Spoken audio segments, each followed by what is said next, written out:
Mankind stood on the edge of extinction, threatened by the emergence of the evil god, Vinder in the sky. A horde of monsters descended upon the land, slaughtering every human in sight. Suddenly, a force emerged that caused the monsters to explode, igniting Vinder's fury. The last glimmer of hope for humanity had arrived. They were the strongest mages of mankind standing against the evil god.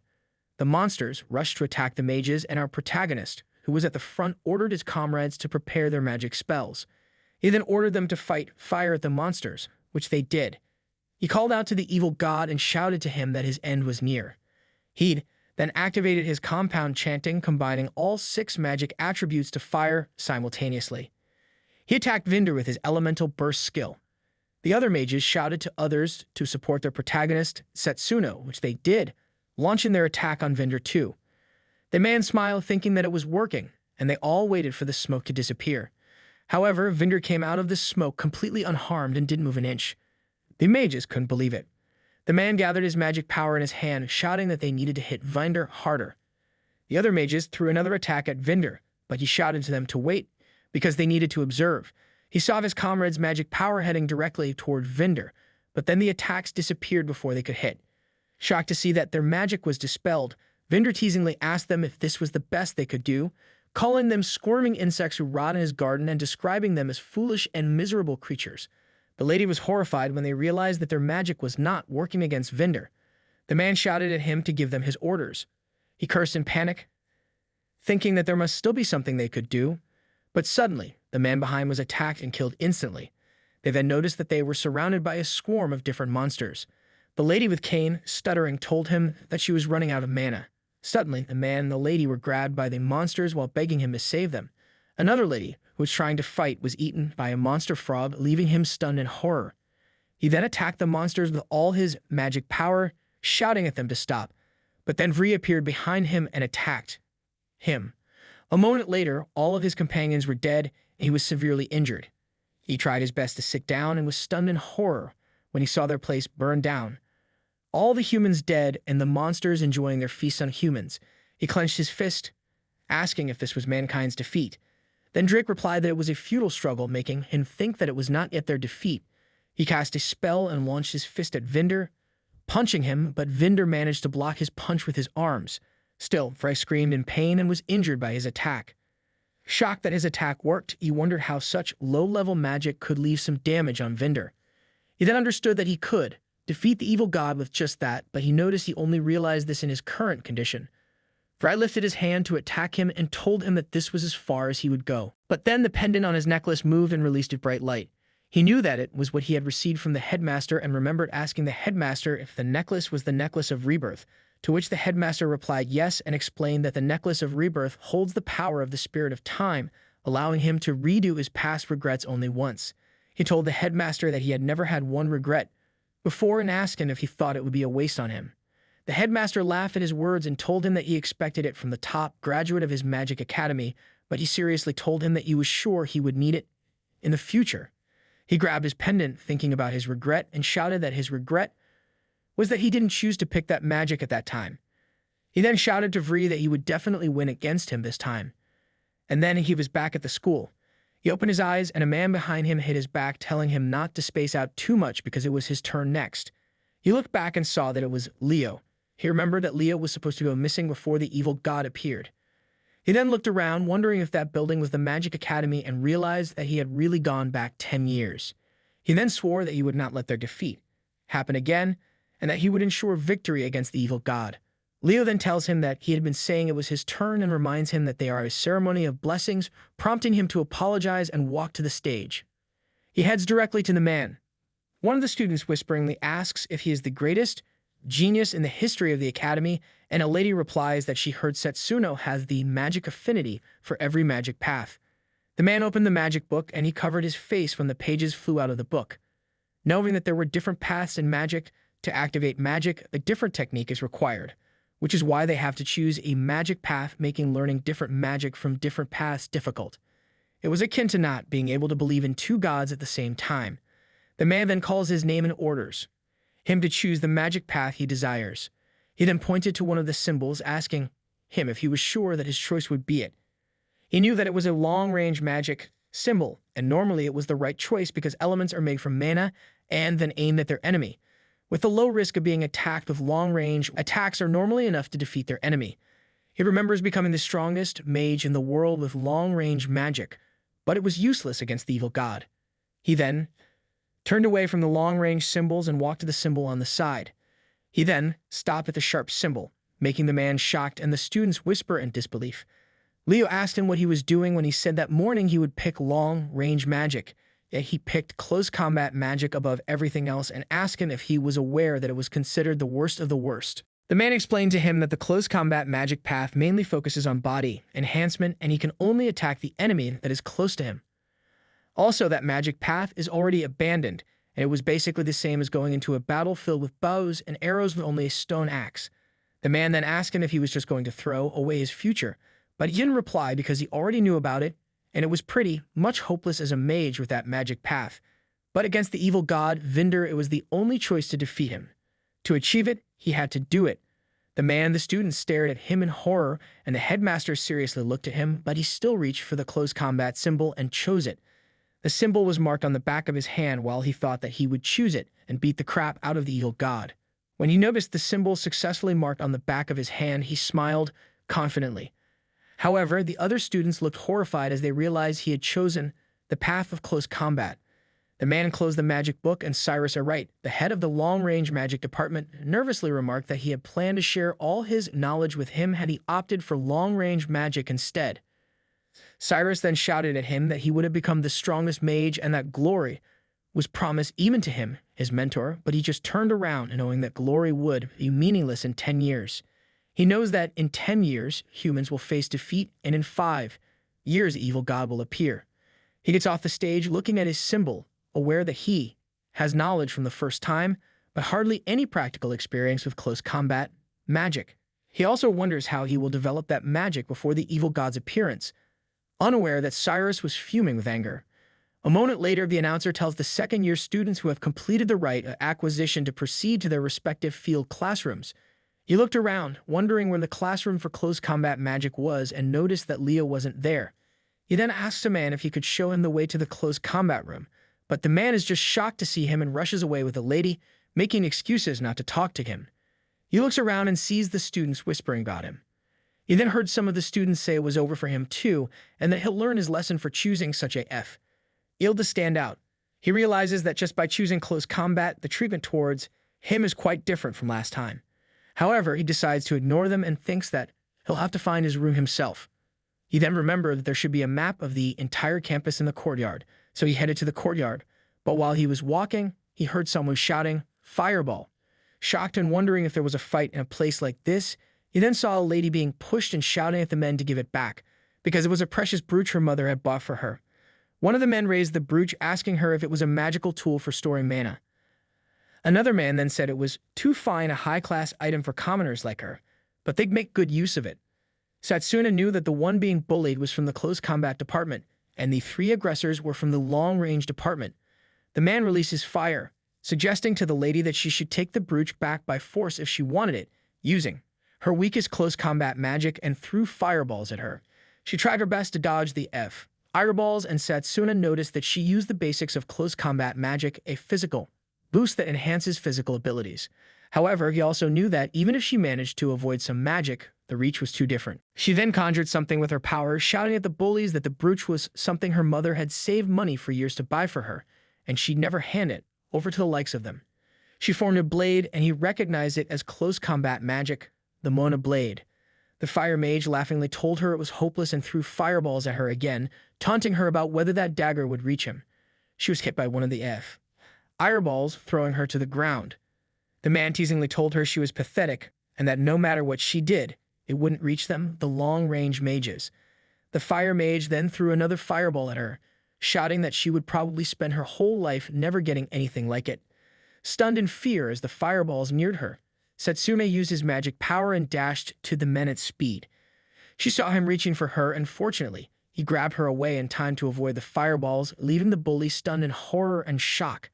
He asked her if she knew where the close combat magic department was, telling her that he wanted someone to guide him there, making the lady look at him confused. One of the bullies shouted, asking if he was Setsuna Cromwell, and they noticed he had chosen close combat magic based on the symbol on the back of his hand. The fire mage asked his friends if they were serious and shouted that it was perfect. He released a fireball in his hand, telling his friend that if Setsuna was in close combat, they could beat him up as much as they wanted. Setsuna walked towards them, telling them that close combat magic is indeed weak, but it depends on how they use it. While observing, he noticed there was room for improvement. He then told them that the quality of the magic field doesn't necessarily determine the outcome of a battle. The lady shouted at him to stop, warning that those men were seniors and he could get hurt. The fire mage threw fireballs at him and shouted to the lady that it was too late. Setsuna concentrated the magic on his legs, using a physical boost specifically for leg strength, and dodged every fireball with ease. He smiled, realizing that with his current speed, he could also dodge magic, and thought that if he could move this freely, he wanted to try more. While avoiding the fireballs, he taunted the mage, noting that he had only been shooting fireballs, and asked if he couldn't use any other elements. The mage was flustered and shouted at him to shut up, puzzled by Setsuna's movements and realizing he couldn't aim properly. The mage, now furious, gathered a huge fireball in his hands and shouted that he wasn't joking around.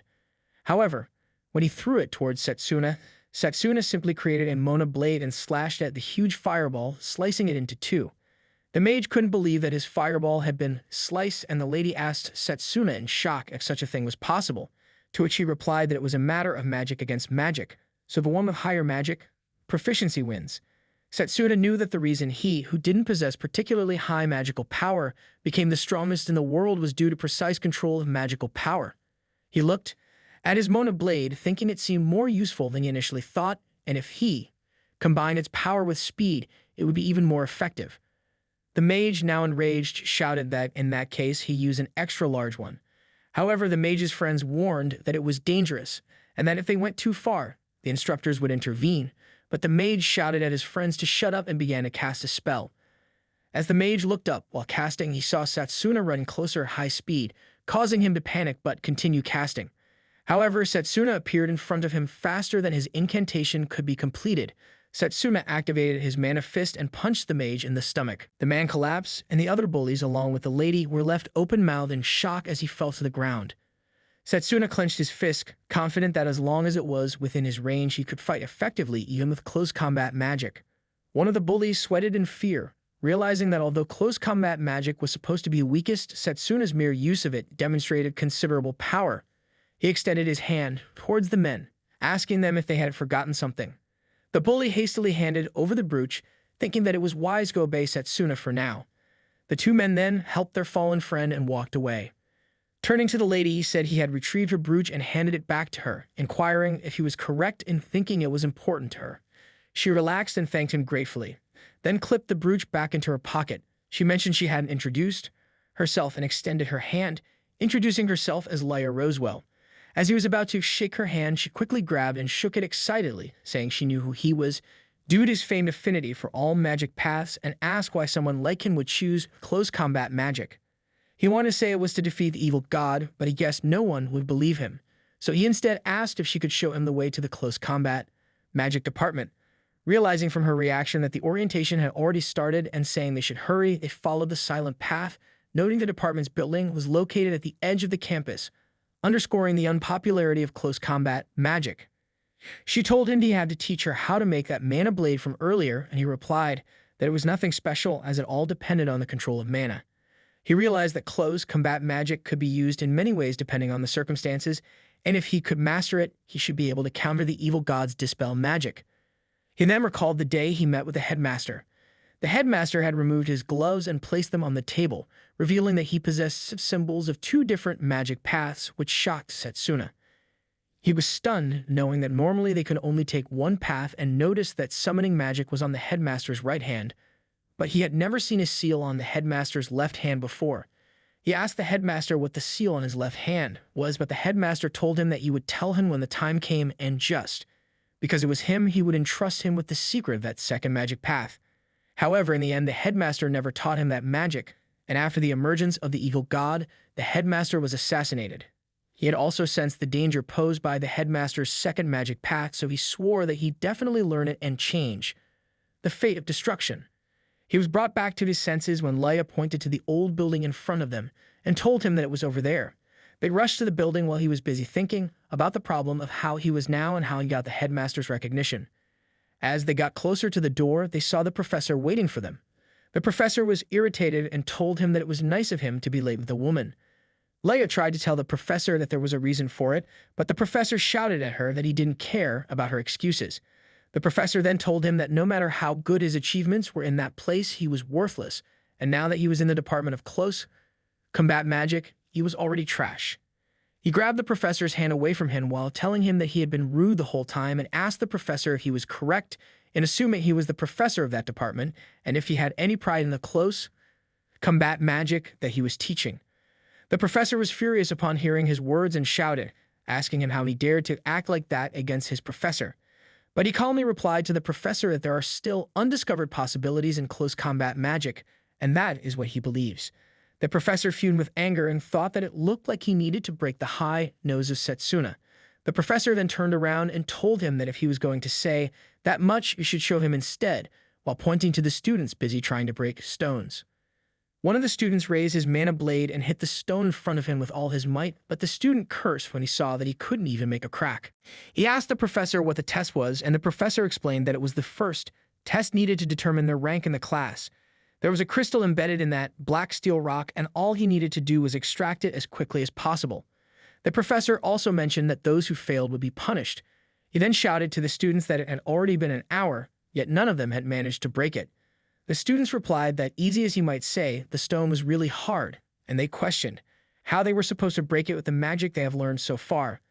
One of the students loudly speculated that the professor was frustrated because he hadn't been chosen for promotion, prompting his friend to whisper a warning to lower his voice, since the professor could still hear him. The professor, noticing a free rock on the side, challenged him to demonstrate the possibilities of close combat magic, but he would only have 10 minutes. Leia protested to the professor that breaking the black steel rock in just 10 minutes was impossible, questioning if he hadn't noticed that this rock was larger than the others. The professor, however, simply showed a timer and informed him that while they were arguing, he now had only 9 minutes left. He gently pushed Leia backward and touched the stone, examining it for a moment. The professor teasingly asked him why he was speechless, suggesting that if he bowed down and apologized, he might be given additional time. He responded with a firm no, asserting that 10 seconds was more than enough. This statement irritated the professor, who asked him to repeat what he said. Leia shouted worriedly that he was being reckless. The professor, thinking them foolish, noted that the black steel rock was not only large but also had a high density, and even he could only break it after 30 minutes. The professor then mockingly shouted that he wouldn't have a second chance, and since he said 10 seconds, he should do it in 10 seconds. The tip of his blade hit the center of the stone, but it didn't break, making the professor shout that he was all talk after all and question what kind of punishment awaited him for disobeying his professor. Suddenly, when he pulled the tip of his blade away, the stone cracked and exploded into pieces, leaving the professor confused. He then handed the crystal to the professor, stating that it took 10 seconds, which made the professor shout in shock. Lee, along with the other students, couldn't believe he had actually done it. The students, in shock, questioned if he was stronger than their professor. Hearing this, the professor shouted, refusing to admit such a thing, claiming it was cheating. He pointed at Setsuna, arguing that the rock was so hard it wouldn't shatter even in 10 minutes. So breaking it in 10 seconds clearly indicated cheating. However, Setsuna simply asked the professor what he meant by 10 minutes for a rock like that, and suggested that perhaps it was time for him to resign and start over as a student. The professor, shouting in anger, called him a brat. But then someone appeared behind him and called the professor by his name, Zakari. The man then grabbed Zakari's bald head, inquiring if he was bullying students again. Zakari, stuttering, addressed the man as head professor Lionel. Lionel, with a yawn, mentioned they were interrupting his nap and told Zakari that Setsuna hadn't cheated at all because he read the flow of mana within the rock and aimed for its weakest point. Lionel then questions Zakari's competence as an instructor for not being able to see through it, making Zakari jump a little in fear. Lionel shouted to get everyone's attention and announced that their professor Zakari was about to demonstrate mana guard pinging himself. Lionel assured Zakari that if he had trained regularly, he wouldn't die from it. Zakari, in fear, swung his hands forward, admitting his fault and swearing never to do it again. Nonetheless, Lionel still punched Zakari, who fortunately managed to cover himself with his arm and slammed into the building door. Setsuna, realizing the power needed to break through the mana guard was extraordinary, wondered who Lionel was, knowing he was no ordinary figure. Lionel then walked closer, proudly tapping Satsuna's back, complimenting him for not being bad at all, especially for being in the lower-level close combat department, and encouraged him to do his best. When he turned to leave, Satsuna told him that just because he was in close combat didn't mean he would lose to other departments. He vowed to use the strength of close combat to his advantage and become the top of his grade. Lionel smiled upon hearing Satsuma's declaration, commending his spirit and offering to teach him magic if he ever expressed the interest. As Lionel walked away, he couldn't help but marvel at the thought that someone else shared his unconventional beliefs. He mused that they had already chosen a representative for the exchange match, but now an unexpected dark horse had emerged. Later, inside the building, Lionel formally introduced himself to the students and welcomed them to the close combat department. He reluctantly announced there was time to select a representative for the upcoming exchange match, a prestigious event where the 8 magic departments would compete for honor and prestige through a tournament format. Satsuna, having won the exchange match as the representative of the long-range combat department in his past life, knew he couldn't afford to miss out on this opportunity again. While contemplating, Satsuna noticed fragments of the black steel rock on the ground. Lionel informed him that he wasn't the only one who had passed the test before their arrival. Someone had extracted the crystal using just his fists. Satsuna's gaze shifted towards a man at the side of the room, as he wondered if those fragments could have flown from such a distance. Lionel summoned Drago to come forward. Drago approached and directly questioned if he was Satsuna Cromwell, challenging why someone with aptitude in other magic paths would choose close combat. Satsuna started to explain his choice, emphasizing the unique applications of close combat magic, but Drago cut him off, loudly demanding he justify his supposedly weak physique. Bulging his muscles, Drago boasted about his family's generations-long dedication to close combat magic and how he himself had spent 177 years homing his body for it. Suddenly, Drago dashed towards Satsuna and launched a punch at his side with considerable force. Remarkably, Satsuna didn't budge, while the sheer force of the punch caused other students to fall to the ground. Drago challenged him to a fight, refusing to let the representative position fall to a mere pretender who treated close combat as a joke. Satsuna recalled hearing Drago's name during a representative match before his regression. Drago was the only notable figure from the lowly regarded close combat department. Agreeing to a challenge, Satsuna told Drago to bring it on. However, Lionel intervened, pleased that they had reached an understanding, and announced that the match would take place in a week. As Drago walked away, he warned Satsuna not to think about escaping during that week, and declared that, as a close combat mage, he should be prepared to fight to the death. The others speculated about who would win, but one lady doubted Satsuna's chances against Drago given his lack of physical training. Leela, concerned, asked Satsuna if he genuinely believed he could win, to which he surprisingly answered no, leaving her shocked.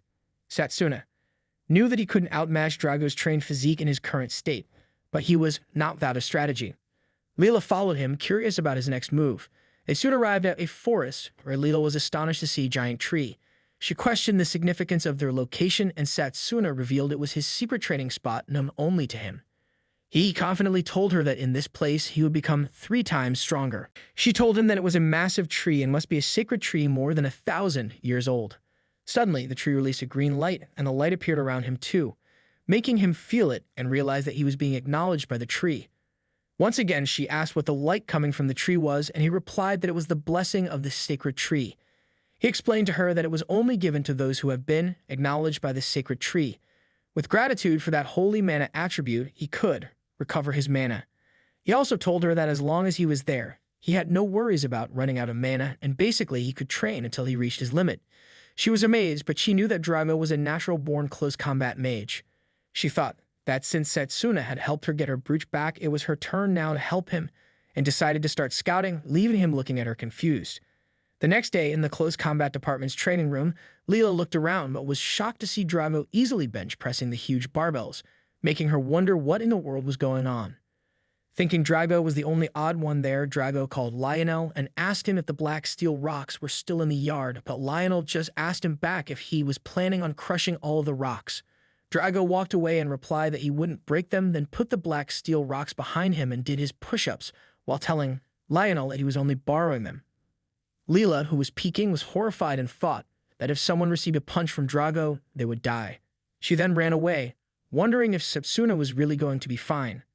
Meanwhile, in the forest, he was sitting and leaning on the sacred tree, busy reading a book of martial arts, when Leela exhaustingly appeared in front of him and asked if this was the time to relax like that.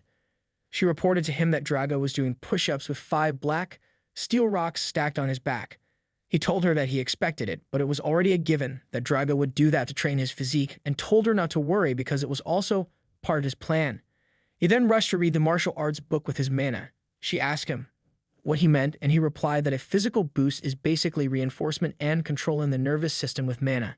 He explained to her that if they want to boost their legs, they just need to focus on their legs, and if they want to boost their hands, they just need to focus on their hands. So in case they want to boost their memory, they just focus on the head. He then threw the martial arts book aside when he finished it, stood up, and took off his coat while telling her that once they have got the techniques in their head, they just need to put them into practice. As a leaf fell from the tree, he sensed it and swiftly hit it with his leg before it could touch the ground. More leaves fell, and he managed to shatter every single one of them with his mana blade, leaving Leela, who was watching, amazed. She excitedly told him that she had never heard of a method to learn that fast, but he told her that it was still not enough. Suddenly, he felt dizzy and in pain. He then collapsed to the ground, overcome by tiredness. He saw his hand was bruised and severely injured, but told her that he was fine and had merely pushed his muscles to the limit with a physical boost. He then focused on boosting his healing, and in just seconds, his severely injured body healed, while he told Leela that he could strengthen his body in a short period of time. She told him that he didn't have to push himself like that and there must be another way, but he replied no, stating that he couldn't keep up with Drago with half-baked methods because Drago had been training for years in close combat magic after all. He then told her that in the remaining week, he needed to do the destroy and reconstruct method 1,000 more times, leaving her stunned in horror and asking him what he meant by 1,000 times when just a single cycle was already that painful. But he just smiled, thinking that it was nothing compared to the training he had undergone, reminding him of that time back in the orphanage. Satsuna couldn't use any magic, and every day he spent his time practicing, but failed many times. Even then, he kept on practicing, even if growth was slow. He was getting better step by step. He then told her that as long as he could get stronger, it was nothing. Then in the following days, they both practiced, exercised their bodies, and trained their skills together. She remembered someone said that Satsuna only had talent, but looking at him pushing up with the black steel rocks on his back, she realized that in reality, Satsuna had been working harder than anyone. The day of the match arrived with Drago and Satsuna both on the stage. Drago told him he didn't run away, and he replied that he wouldn't run away, because after all, he was the representative for the close combat department. Lionel raised his hand, asking them if they were both ready, and when the tension between them was palpable, Lionel shouted for the match to begin. Satsuna immediately dashed toward Drago. He swung his hand towards Drago, but Drago blocked his attack. He twisted one of his feet to gain force and kicked Drago with power. Drago blocked it once more, but was pushed back due to the force. He noticed that Drago took everything with mana guard. He was shocked when Drago appeared in front of him and launched a strong punch toward him. It made a loud explosion sound upon impact, and the force made the students on the bench who were watching cover their faces. Leela, worried, called out his name, and they all waited until the smoke cleared, but they were surprised to see that he had blocked Drago's punch. The students shouted that they were going overboard and questioned if they were really just getting promoted. He told Drago that he now understands that if he took a direct hit, it would be the end. Drago then tried to punch him again, but he avoided it. Drago continuously launched punches at him, and he continuously dodged or blocked them. Drago, shouting, asked him what was wrong and why he was only defending, but he silently continued to dodge, making Drago stop attacking to tell him that in the end, his body is still weak, and that seems to be his limit. Leela thought that even after all the training Satsuna had done, he was still no match for Drago. They both continued to attack, and Lionel, who was watching them, knew that at a quick glance, Satsuma seemed to be pushed back. Drago then raised one of his feet, and he swung his hand forward to block Drago's foot in time, making Drago frustrated. But Lionel knew that Satsuna was perfectly defending all the attacks with his mana control. The frustrated Drago didn't stop attacking him, but he just defended himself without counterattacking. Drago furiously told him that the elites always look down on close combat, but he remained silent. Drago then spoke about him and his father, who were born into a family that excels in close combat, and asked if he knew how much humiliation they have suffered so far. Drago then created a mana blade and swore to him that he would definitely change that fate with his own hands. He also created a mana blade, and they both rushed towards each other to attack. Their blades collided every time, and Drago tried to slash him, but he continuously dodged and avoided his attacks without fighting back. Drago positioned his feet and jumped above him. When he just got down, he immediately looked up and leaped away to avoid Drago's attack, which caused the stage to shatter. He told Drago that he could understand his words to some extent, but as he knew, he forcefully retracted his blade, causing Drago's blade to lift in the air. Then, positioning his feet forward, he leaped towards Drago to attack, questioning if they weren't both aiming higher than this. Drago, stunned by his question, found his armor shattered and his monoblade exploding, but then he simply smiled at the words and laughed as he attempted to punch him, which he avoided. Smiling, he ran to Drago's side and around him, then used his physical boost acceleration skill to attack Drago from behind with his Mona blade, but Drago managed to block the attacks. While Drago defended himself against the continuous assault, Lila believed that it was working, and Lionel recognized that although Drago's offense and defense were outstanding, Setsuna's Mona control and physical prowess were extraordinary, leaving him wondering who would win.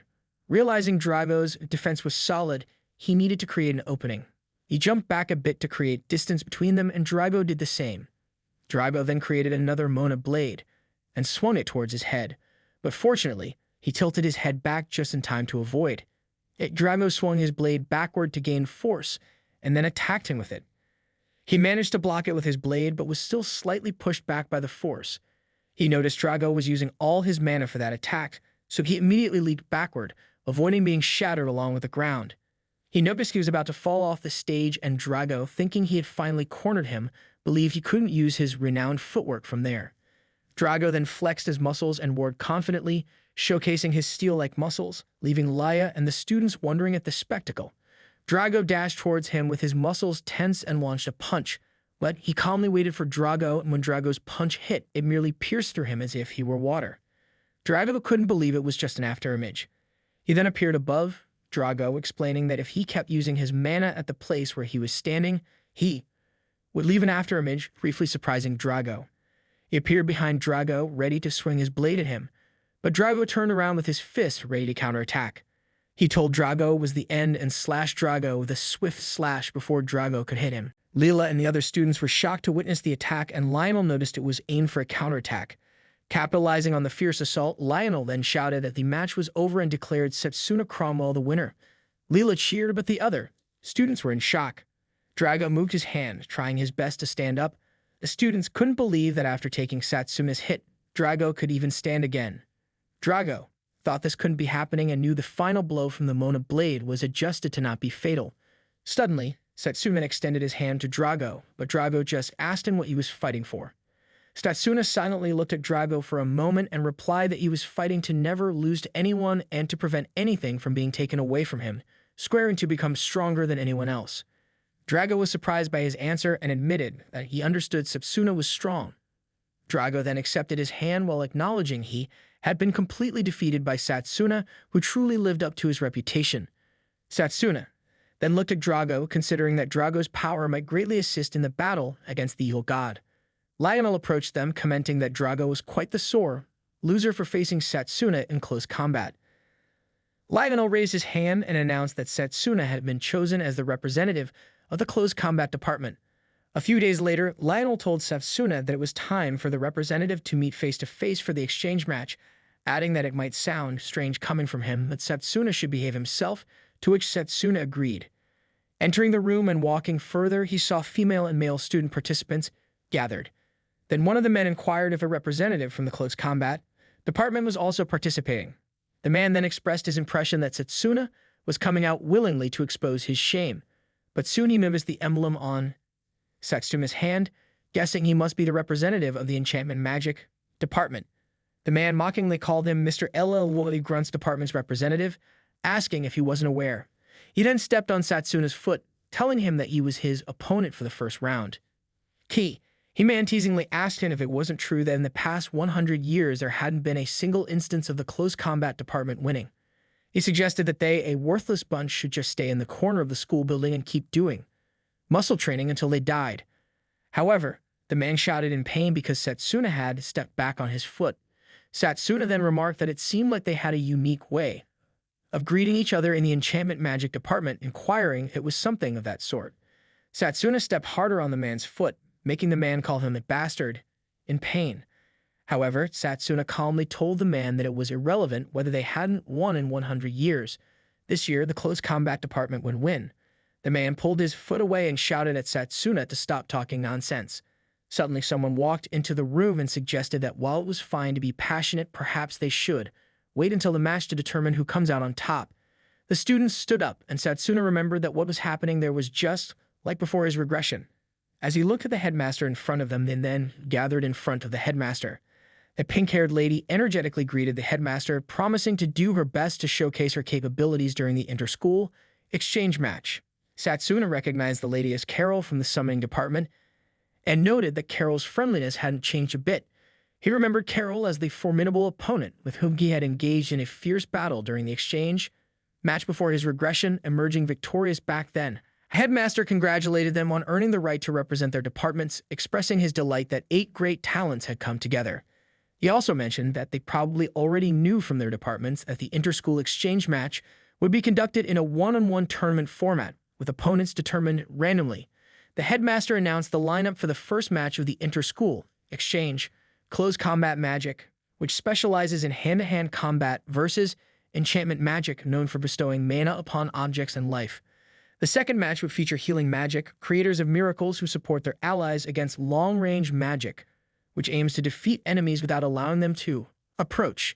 Third match would pit formation magic, which implies various powers within magic arrays against summoning magic, masters of commanding mythical beasts from other worlds. Finally, the fourth match would showcase the uncategorizable special magic against alchemy magic capable of permanently altering substances. He further explained that the inter-school exchange match serves as a practical lesson in understanding the different magical departments. The match was scheduled to be held in 10 days, giving participants the choice to learn new magic or focus on resting until then. The headmaster expressed his anticipation to see all of their fighting spirit, to which they all excitedly agreed. After his announcement, the headmaster walked away, and they all bowed in respect. Satsuna understood that this was the only opportunity to directly contact the headmaster. A moment later, as the headmaster was walking through the corridor, he was called upon by a student. Turning around, he recognized the student as the representative of the close combat department. He introduced himself and made a request. He asked if the headmaster could teach him about his magic if he wins. The headmaster, curious, clarified if he specialized in close combat and mentioned that his summoning magic might not be of much use to him. However, he clarified that he was interested in another of the headmaster's magics, leaving the headmaster shocked and seriously inquiring how he knew about it, sensing the headmaster's strong mana. He was then confronted with an angry question about his knowledge of such a thing. Surprised by the overwhelming mana, he knows the headmaster is clearly wary of him. Yet, he also understands that this second magic is their hope against the evil god. There's no way he can back down. He tells the headmaster that, although he cannot reveal the reason, the victory of close combat after 100 years should overturn the world's common sense. He asks the headmaster if he shouldn't hope for that much. The headmaster doesn't respond, but he continues to stare at the headmaster without backing down. The headmaster then asks him if he is scheming something, but agrees with him, stating that on the day he wins the championship, he'll teach him about the second magic. He thanks the headmaster, who warns him that it's by no means an easy path. He replies that even if it's hard, he will definitely show him his victory in the competition. The headmaster turns around to leave, commenting on his spirit. A moment later, he's outside eating his bread, reflecting on his school life after 10 years and finding his free time quite boring. When he bites into the bread, he realizes it's delicious and decides to thank Leela for recommending it. He then realizes there are 10 days remaining until the event and knows he must prepare as best as he can. Suddenly, someone tells him there's no need for that, and a huge fist appears close to his side. Fortunately, he covers his face in time to block it and jumps away, creating distance from the golem. The enchantment man at the side admits he was aiming for a blind spot attack. He questions the enchantment man's behavior, wondering if he infused life into rocks with an enchantment to create a golem.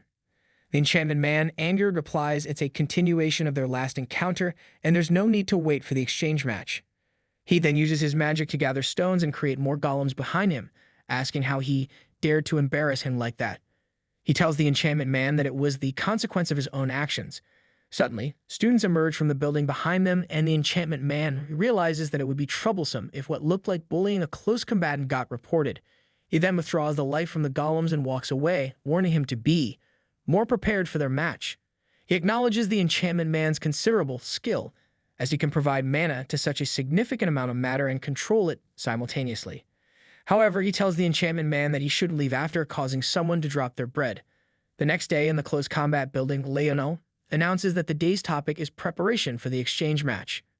They will analyze the recent battle between Drago and Satsuna. Lionel asks them both if they understand their shortcomings, to which they both reply affirmatively. Lionel instructs Joe to share first, and he admits that he lost control of his mana and emotions. Lionel then turns to him, who confesses that he lacked basic power and was inferior to Drago in terms of sheer strength. Lionel praises them, explaining to everyone that recognizing their weaknesses is the first step toward growth. Lionel also advises that they should start improving immediately. In today's match, Layla calls Lionel to ask if that match serves as training for an exchange match, to which Lionel responds affirmatively, commending her question. He explains that their opponent for the first match is Null from the enchantment magic department. According to Satsuna, Null utilizes multiple golems for both offense and defense during battles. These formidable constructs created from enchanted materials are capable of absorbing and deflecting magical attacks, making them a reliable line of defense. However, due to their physical nature, golems have a basic fighting style that mirrors close combat magic, relying on brute strength and the ability to adapt to their opponent's movements. This makes them particularly effective in one-on-one confrontations, yet less versatile when faced with ranged tactics.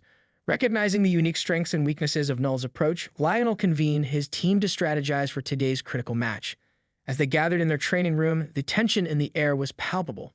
Lionel, with his commanding presence, began assigning specific tasks for the upcoming battle. He orders Satsuna to deflect Drago's attacks, to which Satsuna nods in agreement. A moment later, Drago tells him it won't be like last time, eliciting a response that he is looking forward to it. Drago then charges at him and launches his fist, but he calmly waits for it and tilts his head to the side to dodge. As Drago slides one foot to the right, he anticipates an attack from that direction. However, Drago smiles and surprisingly punches him from the left, which he fortunately blocks with his arms, realizing his reaction speed was too slow. Lionel praises Drago for balancing speed and power effectively. Drago quickly moves in front of him, launching a punch to the right, which he dodges. He then steps 1 foot backward, anticipating Drago's next move, a left hook. However, he is surprised when Drago instead attacks from the right, but he manages to avoid it, realizing Drago's initial moves were a feint. Lionel praises him for his good judgment and instructs him to dodge with a step and counterattack. Spreading his legs while acknowledging Lionel's advice, he dodges Drago's left hook and launches his right fist in return. They continue to practice until both are down on the ground, exhausted. Drago compliments the match, to which Lionel provides them water, noting that their movements were commendable. With a few days of practice, they could handle being surrounded by 4 golems. However, he warned Lionel that no amount of training should lead them to let their guard down. Lionel, smiling, observed his ability to absorb instructions effortlessly and considered Drago knowledgeable in close combat basics, but Satsuna's sense was indeed exceptional. Days later, the day of the exchange match arrived. The host announced the commencement of the 781 Elge Magic Academy exchange match, questioning which of the representatives from the 8 magic departments would claim the title of the strongest. Anil took out a piece of black steel rock and teasingly asked him if he knew what it was. He simply replied that it was a black steel rock, to which Enel agreed and threw it onto the sand, forcefully, explaining that it was a fragment needed to make a golem by fusing it with the sand. Suddenly, something emerged from beneath the sand, and the piece of black steel rock transformed into a huge golem. Enel informed him that even a blade couldn't leave a scratch on that black steel golem. Then, Enel showed several more black steel rocks in his bag and tossed them all onto the sand, where they too formed into golems. Enel proudly declared that his chances of winning were 1 in 10,000. Leela, worried, inquired about the number of golems, and Enel explained that those golems could be infinitely created from the sands, implying he wouldn't be able to get close to him. A man on the bench arrogantly stated that the result was decided before the fight even started, and others shouted that it would be better for him to surrender. Enel confidently told him to speak now if he had anything to say. He responded in a low voice, puzzling Enel, who asked what he said. He then told Enel it was boring and hadn't expected that to be his trump card, which made Enel furious, asking him what he said. Enel ordered his golems to overwhelm him. The golems rushed at him to attack. A loud noise echoed from the stage, but the viewers couldn't see anything due to the sand. Null, laughing, taunted him while the students wondered aloud what was happening. Unable to see through the dust cloud, Meanwhile, the golems that rushed to him fell to the ground, and with multiple swift slashes, he dispatched the remaining golems. He informed NL that he had already mastered the black steel rock, tracking NL, who knew the golem's resilience. NL then revived the golems with his enchantment skills, shouting that he could create as many as he wanted. As the golems rushed to him again, he calmly stated that in close quarters combat, close-range magic was supreme, regardless of the number of golems NL could produce. With their simple moves, they stood no chance against him. He then leaped towards the advancing golems and sliced them into pieces with his monoblade at astonishing speed. Finally, he launched the tip of his monoblade at the last golem, stabbing its head and causing it to explode into fragments. NL scrambled to grab more black steel rocks from his bag, but was caught off guard when he found himself face to face with Setsuna, who launched a fist at him while declaring the match unfair for him. He was struck in the face, sending him tumbling and dragging him across the sand. Meanwhile, the viewers, unable to see through the dust cloud, questioned eagerly what was happening inside it. As the dust began to settle, the crowd murmured in disbelief, questioning who was left standing. To their astonishment, it was revealed that Setsuna stood victorious, and the host announced that Setsuna Cromwell had won. He smiled, acknowledging his victory in the first battle, while Lila cheered, proud of his accomplishment. The enchantment students watched in horror as the close combat department celebrated a rare victory, speculating on how long it had been since their last win. One student pondered whether continuously creating new golems led to an unsustainable output, causing NL's downfall, while others expressed anger, insisting that Setsuna's victory was a fluke and that the close combat department had merely gotten lucky. In contrast, Cyrus clenched his teeth in frustration, refusing to accept the defeat as a mere self-destruction act. Noticing his instructor's reaction, he acknowledged Setsuna's prowess, suggesting the need for precautionary measures against him. As the fierce competition progressed, the second match commenced. He approached Leela, who was commending him for his performance, inquiring if he intended to watch the next match. He affirmed, hinting at seeking inspiration for his own tactics. Observing the current contenders' summoning versus formation, he listened as the host updated the audience on the summoning department's representative, Carol, gaining the upper hand while the formation magic representatives struggled to close the distance for an effective attack. Despite the formation department's representative being at a disadvantage, their attempts to overcome Carol's summoning tactics caught his eye, making him wonder if he could incorporate similar close-quarters combat strategies into his own arsenal. Leela told him that movements from other magic paths were really cool, but she wanted to get stronger at close combat magic. He asked her why she chose close combat magic when there were other paths, and she replied that she was once saved by a close combat mage a long time ago. She was playing with her little brother in the forest when they were attacked by a grizzly. At the time, she thought it was hopeless, but a close combat mage rushed in to help them. After that, it became her dream because she wanted to help people around her and get stronger too. She then shyly told him that it was really childish to become a close combat mage because of it, but he replied that it wasn't childish at all. He told her that as long as she had set a goal in her heart, she'd surely become stronger, making her shyly laugh in response. Leo then saw him and greeted him. He knew that Leo Les was the second strongest in the long-range department after him. Leo told him that he saw the first match, and even with close combat magic, he was really strong. He asked if the girl next to him was perhaps his. Leo then raised his pinky finger, making him ask Leo what he meant by the pinky finger. But then Lila shyly and loudly told Leo that he was wrong because she was just Setsuna's friend. She then walked away while telling them that she'll leave them alone for a while, making him confused and ask what was wrong all of a sudden. He then told Leo that he didn't expect that he wouldn't be the representative for the long-range department and that if it were him, he should be able to defeat Actor. Leo told him that it might sound like an excuse, but he should be careful of Actor's dirty moves because he was fooled by Actor and lost the representative spot to him. He replied that he understood and figured out that Actor was the type that would do anything just to win, and he knew that he couldn't let his guard down. Meanwhile, in a grand and dimly lit mansion, a figure stealthily entered one of the rooms, their footsteps muffled against the plush carpet. As they approached an ornate chest, resting in the corner, a sense of anticipation hung in the air. Dro tells Lionel that with that stage, even approaching the opponent would be difficult, and Lionel responds that again it was a stage advantageous for their opponent.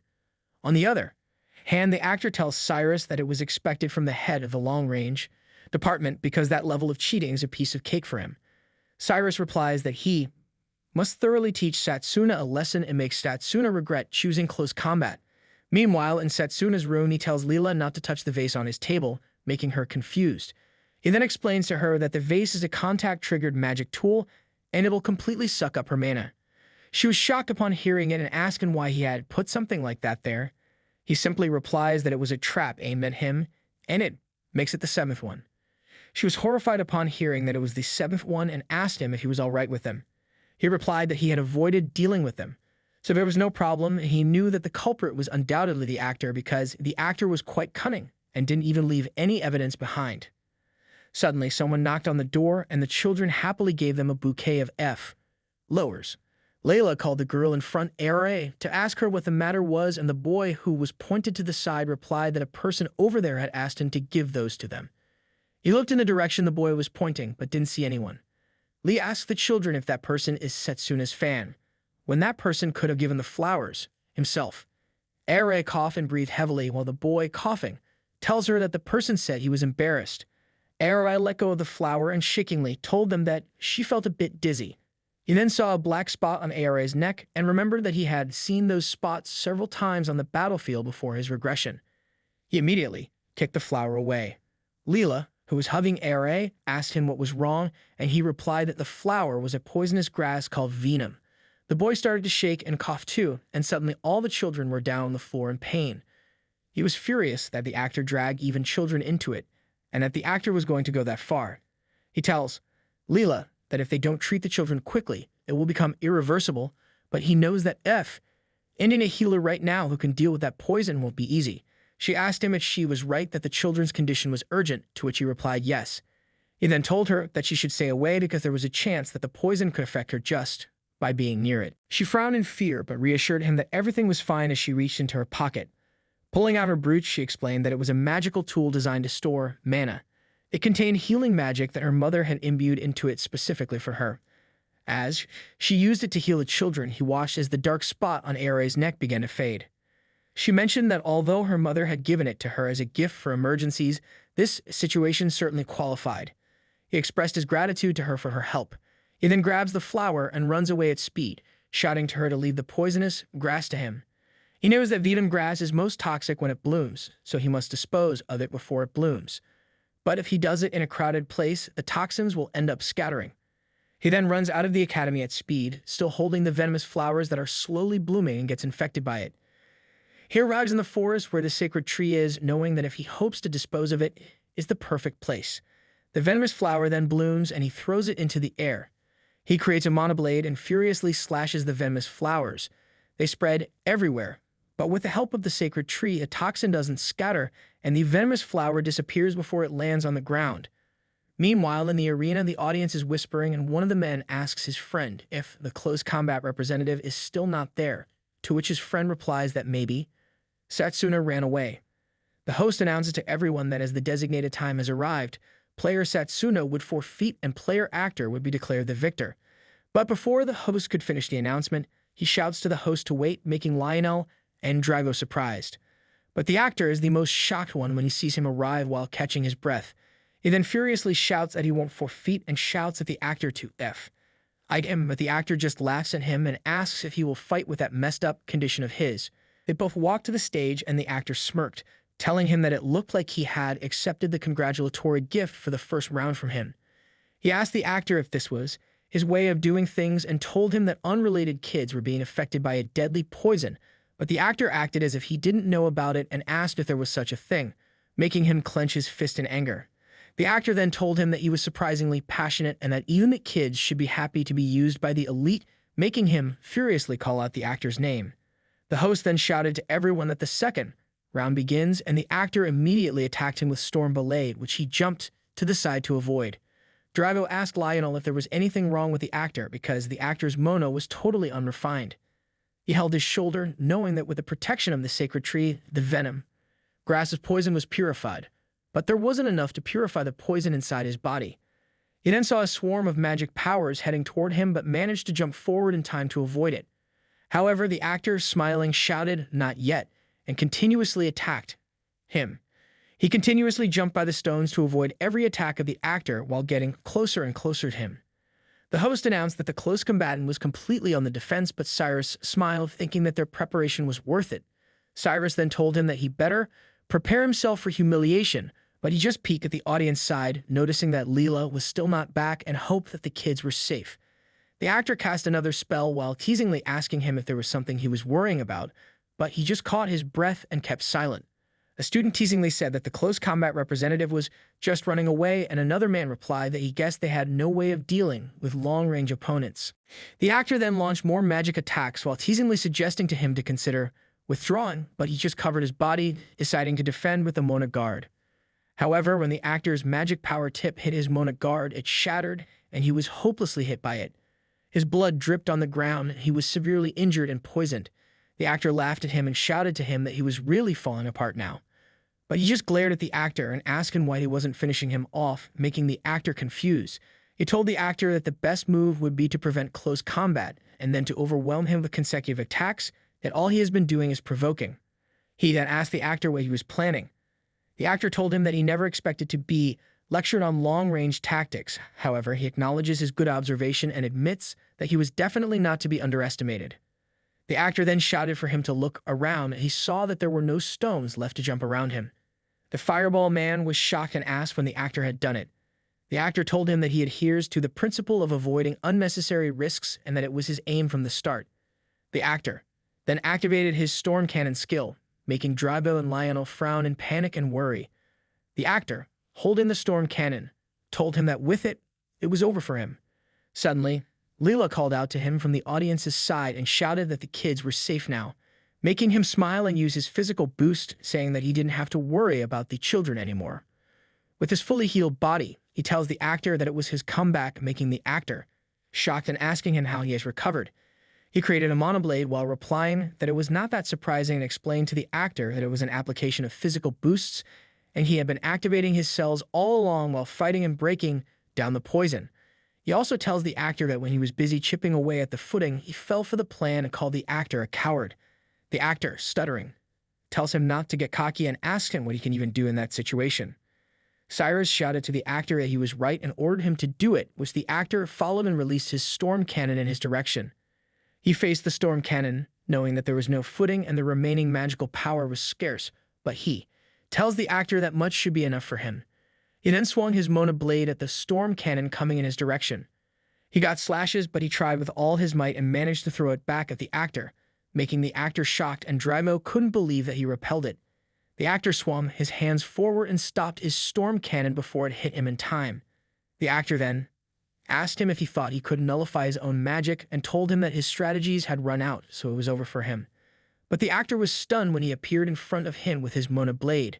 He then asked the actor if he did not think he could leap that distance. The actor shook in fear and disbelief and got slashed with his MAA blade. He then tells the actor, who has collapsed on the ground, that if he wants to seek forgiveness, he should do it from the children. The host then announced that the winner was Satsuna Cromwell. Drago smiled in pride, and Lionel was finally able to light his cigar, but Drago was shocked when he noticed that the ground Satsuna was standing on crumbled into pieces. The students panicked and shouted that those two were falling. While looking at him and the actor falling into the lava, he noticed that the actor was unconscious, which was bad. He immediately jumped to a stone behind him and grabbed the actor's leg before he could fall into the lava. He cursed in panic, but then someone called Fenry and a beast caught him in time. He knew that it was Carol's summoning magic, and the audience cheered when Fenry successfully rescued them. The beast landed on safe ground, and Carol sweetly praised her beast for doing a good job. While he was being treated, Carol looked at him and said that it seemed like he'd be fine even without her help, but he told her that she really rescued him. He knew that Carol of the summoning department was a contender for the championship and had both talent and style.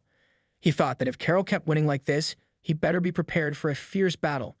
The students couldn't believe that the close combat representative won again, making them guess that it was not a fluke. They thought that if it continued like this, it would be absolutely unprecedented. Meanwhile, the headmaster was silently and interestedly watching him. On the other hand, Cyrus was fuming with anger and calling the actor a useless bastard. Cyrus then shouted to him that he would never forget this. A moment later, he was changed and restive. Leela praised him, and Drago told him that he heard the situation from Leela. He asked Leela what happened to the children, and she replied that the children were sleeping in the infirmary for now and that the doctor said they'd recover soon. He then heard someone approaching while he was busy thinking that the power he seeks was possessed by Lionel, who was asking him what was up and why he called him out there. He replied that he wanted to ask for his guidance again, calling Lionel Professor, but asked if he should call him Fist of Comet, making Lionel shocked. Lionel then said, that it was quite a nostalgic name and asked where he heard it, making him realize that it was really Lionel. He remembered that Fist of Comet was a nickname he had heard in the Magic Corps before his regression, and Lionel was a close combat mage rumored to defeat even ferocious dragons with a single blow. He had left the army by the time he joined, so they couldn't fight together. He had been thinking about it since they had been in contact. He then bowed to Lionel and begged him to teach him in his magic. Lionel told him it had been a long time since he was called the Fist of Comet, and he replied that it was irrelevant because among all the close combatants he had encountered, Lionel was the strongest. Lionel asked him why he sought power to such an extent when he was already strong enough, but he replied that it was not enough and he didn't want to lose to anyone, even if the opponent was a god. Lionel stared at him in silence for a moment, but then smiled and laughingly told him that he was indeed interesting. Lionel then stretched his arm, agreeing to teach him, and explaining that normally it was not a technique taught to a student whose body was still growing. Lionel then gathered his mana in his fist, and he noticed an immense amount of mana gathering on Lionel's fist. The ground around them cracked as Lionel gathered mana and explained that this magic was the origin of why he was called the Fist of Comet. It consumes too much mana, so he can't use it multiple times, but one shot is enough, and he should watch closely. He then covered his face when Lionel released his fist, which released a strong power with a half cigar in Lionel's mouth. He shattered a large expanse of ground without his fist even hitting. He smiled, surprised to see such strong power, and Lionel explained to him that the technique required the constant gathering of mana and was not suitable for one-on-one battles like in a tournament. Lionel then asked him if it was still okay with him, to which he replied yes and told Lionel that he was counting on him. Lionel then agreed and told him to follow him because they would start training right away. Meanwhile, in Carol's mansion, a man congratulated her for making it to the finals, and she sweetly thanked the man. The man told her that her opponent was in close combat and asked her how confident she was.